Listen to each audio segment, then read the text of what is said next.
नमस्कार, देश प्रदेश व दुनिया की तमाम बड़ी खबरों में आपका स्वागत है। आइए एक नजर डालते हैं आज की मुख्य हेडलाइंस पर। बड़ी खबरों में आज हम आपको बताएंगे हरियाणा में पकड़े 30 फर्जी स्टूडेंट्स, जिनमें से 2 गर्लफ्रेंड के चक्कर में फंसे। पहलवान सुशील कुमार को मिली जमानत। सुप्रीम कोर्ट बोला राज्य सरकारें सस्ता इलाज देने में नाकाम। अमेरिका ने रोकी यूक्रेन की सभी सैन्य मदद। तेजस्वी बोले सरकार खटारा, सीएम थका हारा। छात्रा से गलत काम करने वाले हिसार के सरकारी स्कूल के टीचर को 10 साल कैद। हरियाणा में 487 स्कूल चल रहे बिना टीचर के। हरियाणा के हर जिले में बनेगा ड्राइविंग स्कूल। रोड एक्सीडेंट में घायलों को फ्री इलाज मिलेगा इसी महीने से। चंडीगढ़ में प्रदर्शन से पहले किसान नेता हिरासत में। केंद्रीय मंत्री की बेटी से छेड़छाड़ मामले में 4 आरोपी गिरफ्तार। पूर्व सीएम की बेटी ने ड्राइवर को चप्पल से पीटा। अब देखिए खबरें विस्तार से। बड़ी खबरों में आइए सबसे पहले बात करते हैं पकड़े गए फर्जी मुन्ना भाइयों की। जी हां, हरियाणा के नूंह में 10वीं की ओपन बोर्ड परीक्षा में दूसरे की जगह परीक्षा का अंग्रेजी का पेपर देते पकड़े गए 34 फर्जी स्टूडेंट्स की पूरी कहानी सामने आई है। इनमें 2 युवक ऐसे हैं जो गर्लफ्रेंड के कहने पर उसके भाई का एग्जाम देने आए थे। इसके अलावा कुछ रिश्तेदारों तो कुछ रुपए लेकर दूसरे की जगह पेपर दे रहे थे। पकड़े गए फर्जी स्टूडेंट्स में 3 लड़कियां भी शामिल हैं। इनमें 1 लड़की नाबालिग भी है। इसके अलावा लड़कों में भी 3 नाबालिग हैं। इस वजह से 30 की फोटो ही सामने आई है। पुलिस ने इनके खिलाफ केस दर्ज कर लिया है। जिन स्टूडेंट्स की जगह ये पेपर दे रहे थे उन्हें भी पुलिस ने साजिश का आरोपी बनाया है। बता दें कि mount Aravali public school Nuh यानी एक ही सेंटर से ये सभी फर्जी स्टूडेंट्स पकड़े गए थे। ओलंपियन पहलवान सुशील कुमार को दिल्ली हाईकोर्ट ने जमानत दी है। हाईकोर्ट ने सुशील कुमार को 50,000 के बॉन्ड और इसी राशि के जमानतदारों की गारंटी पर रिहा किया है। वह जूनियर पहलवान सागर धनखड़ हत्याकांड मामले में 4 साल से तिहाड़ जेल में बंद था। सुशील कुमार पर आरोप है कि उसने 2021 में दिल्ली के छत्रसाल स्टेडियम की पार्किंग में सागर धनखड़ और उसके 2 दोस्तों पर जानलेवा हमला किया था। इस हमले में सागर धनखड़ की जांच चली गई थी। जांच में सामने आया था कि यह हमला युवा पहलवानों में वर्चस्व बनाने और प्रॉपर्टी विवाद के लिए किया गया था। इलाहाबाद हाईकोर्ट ने सुनवाई के दौरान संभल की शाही जामा मस्जिद को विवादित ढांचा लिखवाया।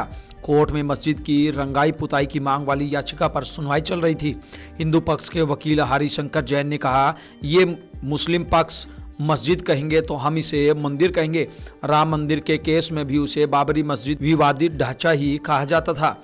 इसके बाद जस्टिस रोहित रंजन अग्रवाल ने स्टेनो से विवादित ढांचा शब्द लिखने को कहा। अब इलाहाबाद हाईकोर्ट मस्जिद कमेटी की अर्जी पर 10 मार्च को सुनवाई करेगा। हरियाणा में 7 मार्च से शुरू होने जा रहे विधानसभा के बजट सत्र में राज्य गीत मिल जाएगा। जय जय जय हरियाणा गीत में हरियाणवी संस्कृति के बारे में बताया गया है। 21 लाइनों में कुरुक्षेत्र की धरती, किसानों, खिलाड़ियों, सैनिकों और दूध दही के खाने का जिक्र किया गया है। इस गीत को पानीपत के डॉक्टर बालकिशन शर्मा ने लिखा है। डॉक्टर श्याम शर्मा गायक, पारस चोपड़ा कंपोजर और रोहतक की मालविका पंडित ने डायरेक्ट किया है। इस गीत को विधानसभा कमेटी ने फाइनल कर दिया है। सुप्रीम कोर्ट ने एक मामले में सुनवाई करते हुए कहा कि राज्य सरकार किफायती चिकित्सा और बुनियादी ढांचा देने में नाकाम रही है। इससे प्राइवेट अस्पतालों को बढ़ावा मिल रहा है। इसे रोकने के लिए केंद्र सरकार को गाइडलाइन बनानी चाहिए। दरअसल सुप्रीम कोर्ट में एक याचिका लगाई गई थी जिसमें कहा गया था कि प्राइवेट अस्पतालों में मरीजों और उनके परिवारों को अस्पताल की फार्मेसी से महंगी दवाएं और मेडिकल इक्विपमेंट खरीदने के लिए मजबूर किया जाता है। इसलिए ऐसे अस्पतालों पर नकेल कसी जाए। इसे रोकने के लिए केंद्र और राज्य सरकारों को भी आदेश दिया जाए। जस्टिस सूर्यकांत और एनके सिंह की बेंच ने इस पर सुनवाई की। केंद्र सरकार ने अपने जवाब में कहा कि मरीजों को अस्पताल की फार्मेसी से दवा खरीदने के लिए मजबूर नहीं किया जाता है। इस पर कोर्ट ने कहा कि यह जरूरी है कि राज्य सरकारें अपने अस्पतालों में दवाएं और मेडिकल सेवाएं सस्ती कीमतों पर उपलब्ध करवाएं ताकि मरीजों का शोषण न हो। कोर्ट ने केंद्र सरकार को गाइडलाइन बनाने को कहा है जिससे प्राइवेट अस्पताल आम लोगों का शोषण न कर सकें। व्हाइट हाउस में राष्ट्रपति डोनाल्ड ट्रंप और यूक्रेनी राष्ट्रपति जेलेंस्की के बीच बहस के 3 दिन बाद अमेरिका ने यूक्रेन को दी जाने वाली सैन्य मदद रोकने का ऐलान किया। ब्लूमबर्ग की रिपोर्ट के मुताबिक यह आदेश तुरंत प्रभाव से लागू हो गया है। ऐसी मदद जो अमेरिका से अभी तक यूक्रेन नहीं पहुंची है उसे भी रोक दिया गया है। इसमें पोलैंड तक पहुंच चुका सामान भी शामिल है। इसे लेकर यूक्रेन के प्रधानमंत्री डेनिस मिहाल ने कहा कि हमारे पास जितने रास्ते हैं उनके जरिए शांतिपूर्वक तरीके से अमेरिका के साथ सहयोग जारी रखेंगे। उन्होंने यह भी स्वीकार किया कि अमेरिकी सैन्य सहायता यूक्रेन के लिए बेहद जरूरी है और इसने हजारों लोगों की जान बचाने में मदद की है। व्हाइट हाउस के एक अधिकारी के अनुसार रोकी गई मदद तब तक बहाल नहीं की जाएगी जब तक राष्ट्रपति डोनाल्ड ट्रंप को यकीन नहीं हो जाता कि यह यूक्रेनी राष्ट्रपति वास्तव में शांति चाहते हैं। बजट सत्र के तीसरे दिन विधानसभा में सीएम नीतीश कुमार और विपक्ष के नेता तेजस्वी यादव के बीच तीखी बयानबाजी हुई। मुख्यमंत्री ने तेजस्वी की ओर देखते हुए कहा, यह बच्चा है, इसे कुछ नहीं पता, 2000 के पहले कुछ नहीं था, तुम्हारे पिता यानी कि लालू को भी हमने ही बनाया है। इससे पहले तेजस्वी यादव ने कहा, सरकार खटारा, सिस्टम नकारा, सीएम थका हारा, आम आदमी मारा मारा। तेजस्वी ने अपने पिता लालू के कार्यकाल की उपलब्धियां गिनाई। सदन में डिप्टी सीएम सम्राट चौधरी और तेजस्वी के बीच भी तीखी बहस हुई। केंद्रीय मंत्री मनोहर खट्टर ने भाजपा के कार्यक्रम में ऐलान किया कि नीतीश कुमार के नेतृत्व में 2025 विधानसभा चुनाव में एनडीए की सरकार बिहार में बनाएंगे। पटना के बापू सभागार में आयोजित प्रदेश परिषद की बैठक में उन्होंने नारा दिया, बिहार है तैयार, फिर से एनडीए सरकार। बैठक में बीजेपी के प्रदेश अध्यक्ष पद पर दिलीप जायसवाल के नाम की घोषणा की गई। हिसार के एक सरकारी स्कूल में 10वीं की छात्रा का अपहरण कर उसके साथ गलत काम करने वाले 65 साल के ड्राइंग टीचर को 10 साल की सजा सुनाई गई है। महिला के विरुद्ध अपराध के लिए स्थापित विशेष अदालत के न्यायाधीश सुनील जिंदल ने इस मामले में दोषी पर 36,000 रुपये का जुर्माना भी लगाया है। इसके साथ ही विशेष अदालत के न्यायाधीश सुनील जिंदल ने जिला विधिक सहायता प्राधिकरण हिसार को फैसले की प्रति भेजते हुए निर्देश दिए कि इस मामले में पीड़ित छात्रा को समुचित आर्थिक मुआवजा भी दिया जाए। वहीं दोषी ने अदालत से उम्र का तकाजा करते हुए सजा कम करने की गुहार लगाई थी। इसके बदले पीड़ित पक्ष के वकील ने कहा कि दोषी पीड़िता के दादा की उम्र का था और टीचर के पद पर तैनात था, इसलिए इस पर दया न दिखाई जाए। पूर्व सांसद एवं कांग्रेस नेता ब्रजेंद्र सिंह ने भाजपा सरकार की नॉन स्टॉप हरियाणा योजना को जुमला बताया है। उन्होंने कहा कि भाजपा राष्ट्रीय और प्रदेश स्तर पर जुमलेबाजी में चैंपियन है। उन्होंने कहा कि यह तो भाजपा की किस्मत थी या पर्दे के पीछे कुछ और था, तभी उनकी सरकार बन पाई है। उनके अनुसार लोगों को सरकार से पहले भी ज़्यादा अपेक्षाएं नहीं थी और अब भी नहीं है। लोग भाजपा को सत्ता से बाहर करना चाहते थे। हरियाणा विधानसभा के 7 मार्च से शुरू हो रहे बजट सत्र के मद्देनजर विधानसभा अध्यक्ष हरविंदर कल्याण ने सुरक्षा संबंधी नियमों को लेकर बैठक बुलाई थी। इस बैठक में उन्होंने सत्र के दौरान सुरक्षा व्यवस्था चाक चौबंद करने के लिए हरियाणा, पंजाब और यूटी चंडीगढ़ के शीर्ष अधिकारियों से ब्यौरे पर चर्चा की। कल्याण ने इन अधिकारियों को महत्वपूर्ण निर्देश भी दिए। बैठक में तय हुआ कि विधानसभा के बजट सत्र के दौरान किसी भी अप्रिय घटना को रोकने के लिए सुरक्षा प्रबंध पुख्ता किए जाएंगे। इसके लिए उन्होंने हरियाणा, पंजाब और यूटी चंडीगढ़ पुलिस के अधिकारियों की समन्वय कमेटी बनाने के भी निर्देश दिए। इसके साथ ही चंडीगढ़ प्रशासन की ओर से सत्रावधि के लिए ड्यूटी मजिस्ट्रेट की तैनाती की जाएगी। किसी भी मामले में कार्रवाई के लिए चंडीगढ़ पुलिस भी मौके पर मौजूद रहेगी। आइए बात करते हैं शिक्षा जगत से जुड़ी बड़ी खबर की। जी हां, हरियाणा में 487 ऐसे स्कूलों की पहचान हुई है जहां एक भी टीचर मौजूद नहीं है।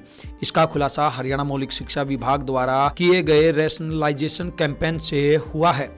राज्य के 487 सरकारी प्राथमिक स्कूल बिना किसी टीचर के ही चल रहे हैं, जबकि 294 स्कूलों में चालू शैक्षणिक सत्र के दौरान कोई छात्र का नॉमिनेशन नहीं हुआ है। आंकड़ों से पता चलता है कि शिक्षकों के पदों के पुनः आवंटन के बाद भी सरकारी प्राथमिक स्कूलों में 2262 टीचर्स की कमी है। छात्र शिक्षक अनुपात लगभग 28 पर 1 है, जिसमें 8,185 सरकारी विद्यालयों में 7,18,964 छात्र नामांकित है, जिनमें 25,762 टीचर हैं। हरियाणा के ऊर्जा, परिवहन एवं श्रम मंत्री अनिल विज ने कहा कि ऊर्जा विभाग में इंफ्रास्ट्रक्चर को सुदृढ़ करने के लिए उनके द्वारा अधिकारियों को निर्देश दिए गए हैं। वहीं उन्होंने बताया कि हर जिले में ड्राइविंग स्कूल स्थापित होंगे और प्रत्येक जिले में ऑटोमेटिक वॉशिंग मशीन सिस्टम और automatic system for checking vehicle fitness स्थापित करने के निर्देश अधिकारियों को दिए गए हैं। ऐसे ही प्रत्येक जिले में श्रमिकों के लिए एयर कंडीशन अस्पताल स्थापित करने के निर्देश भी अधिकारियों को दिए गए हैं, ताकि श्रमिकों को भी बेहतर स्वास्थ्य सुविधाएं मिल सके। उन्होंने बताया कि हर जिले में ड्राइविंग स्कूल स्थापित करने के निर्देश भी दिए गए हैं। चंडीगढ़ में रजिस्ट्रेशन और लाइसेंसिंग अथॉरिटी यानी कि RLA द्वारा गाड़ियों के VIP नंबरों की नीलामी की गई, जिसमें CH01 व CY0001 VIP नंबर 25 लाख में बिका है। इस नंबर की रिजर्व प्राइस 50,000 रुपये थी, लेकिन बोली लगने के बाद इसकी कीमत लाखों में पहुंच गई। इस नीलामी में केवल उन्हीं लोगों को भाग लेने की अनुमति दी गई थी जिन्होंने चंडीगढ़ के पते पर गाड़ी खरीदी थी। इससे पहले 2012 में CH01 AP001 नंबर को 26,05,000 रुपये में नीलाम किया गया था, जो अब तक का सबसे महंगा रजिस्ट्रेशन नंबर है। कुरुक्षेत्र में महिला सरपंच ने एक अधिकारी पर रात में अकेले आकर मिलने और रिश्वत लेने का आरोप लगाकर DC और SP को शिकायत दी है। शिकायत में सरपंच ने अधिकारी पर समन देकर अपने कार्यालय में बुलाकर उनके साथ गाली गलौज करने के आरोप भी लगाए हैं। आरोपी उनके साथ चल रहे मामले को रफा दफा करने के एवज में इस तरह की डिमांड कर रहा था। मुगल शासक औरंगजेब की तारीफ से शुरू हुए विवाद के बाद महाराष्ट्र के सपा विधायक अबू आजमी ने अपना बयान वापस ले लिया है। उन्होंने कहा, मेरे शब्दों को तोड़ मरोड़ कर दिखाया गया है, लेकिन फिर भी मेरी बात से कोई आहत हुआ है तो मैं अपना स्टेटमेंट वापस लेता हूं। बीते दिन आजमी ने कहा था कि हमें गलत इतिहास दिखाया जा रहा है। औरंगजेब ने कई मंदिर बनवाए हैं, मैं उसे क्रूर शासक नहीं मानता। छत्रपति संभाजी महाराज और औरंगजेब के बीच धार्मिक नहीं बल्कि सत्ता और संपत्ति के लिए लड़ाई थी। अगर कोई कहता है कि यह लड़ाई हिंदू और मुसलमान को लेकर थी तो मैं इस पर विश्वास नहीं करता।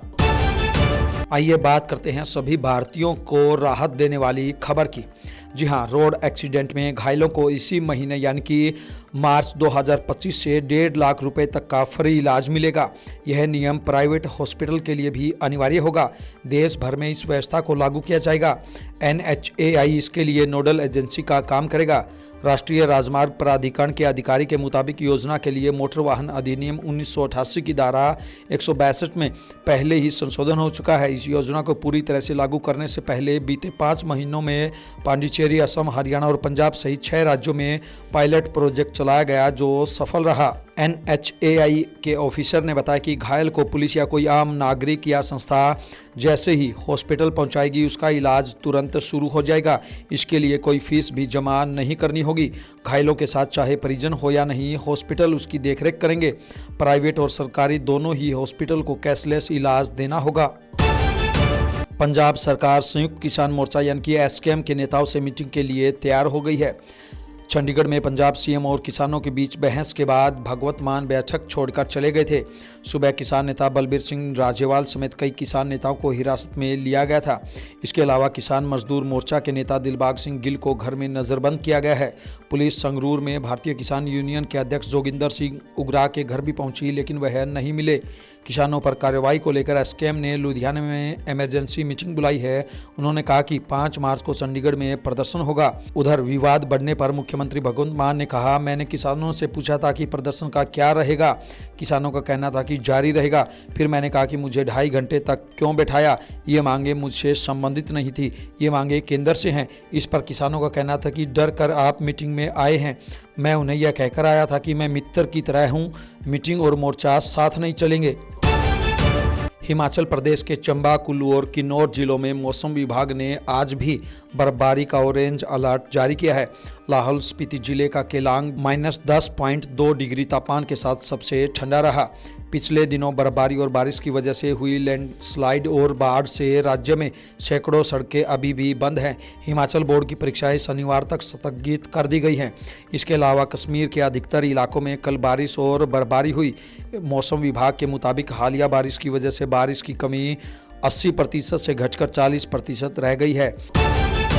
असम के पूर्व मुख्यमंत्री प्रफुल्ल कुमार महंत की बेटी प्रजाइता कश्यप पर ड्राइवर को चप्पल से मारने का आरोप है। प्रजाइता ने ड्राइवर पर शराब पीकर गालियां देने और बदतमीजी करने का आरोप लगाया। मामले का वीडियो सोशल मीडिया पर वायरल हो रहा है। वायरल वीडियो में एक आदमी घुटने पर बैठा हुआ दिख रहा है और प्रजाइता उसे गालियां दे रही है और चप्पल से मार रही है। घटना असम की राजधानी दिसपुर स्थित हाई सिक्योरिटी वाले विधायक हॉस्टल के परिसर की बताई जा रही है। अमेरिकी राष्ट्रपति डोनाल्ड ट्रंप के कनाडा और मैक्सिको पर 25% टैरिफ लगाने के बाद अमेरिकी शेयर बाजार में गिरावट आई है। अमेरिका का S&P 500 इंडेक्स 2% तक गिर गया है। ट्रंप ने दोनों देशों पर टैरिफ लागू करने का ऐलान किया है। इसके अलावा फरवरी में चीन पर लगाए गए 10% टैरिफ को बढ़ाकर 20% कर दिया है। कनाडा और चीन ने भी अमेरिका पर जवाबी टैरिफ का ऐलान किया है। कनाडा अगले 21 दिनों में $155 अरब की अमेरिकी आयात पर 25% टैरिफ लगाएगा। इसकी शुरुआत $30 अरब के आयात पर टैरिफ से होगी। चरखी दादरी में फोगाट खाप के पदाधिकारियों ने चंडीगढ़ में किसान नेताओं के साथ बैठक के दौरान पंजाब सीएम भगवंत मान के रवैये को लेकर रोष जताया है। फोगाट खाप पदाधिकारियों ने कहा कि पंजाब सीएम व पुलिस ने किसान नेताओं के साथ जो व्यवहार किया है वह बेहद निंदनीय है। खाप ने मांग किया कि पंजाब सीएम इसको लेकर माफ़ी मांगे। उन्होंने मान सरकार व पंजाब पुलिस को रवैया सुधारने की नसीहत दी है और साथ ही भविष्य में इस प्रकार का व्यवहार करने पर बड़े आंदोलन की चेतावनी दी है। इन तमाम खबरों को लेकर आपकी क्या कुछ राय है, आपकी क्या कुछ प्रतिक्रिया है, आप हमें कमेंट बॉक्स के माध्यम से जरूर बताएं। ब्यूरो रिपोर्ट, बिंदास हरियाणा।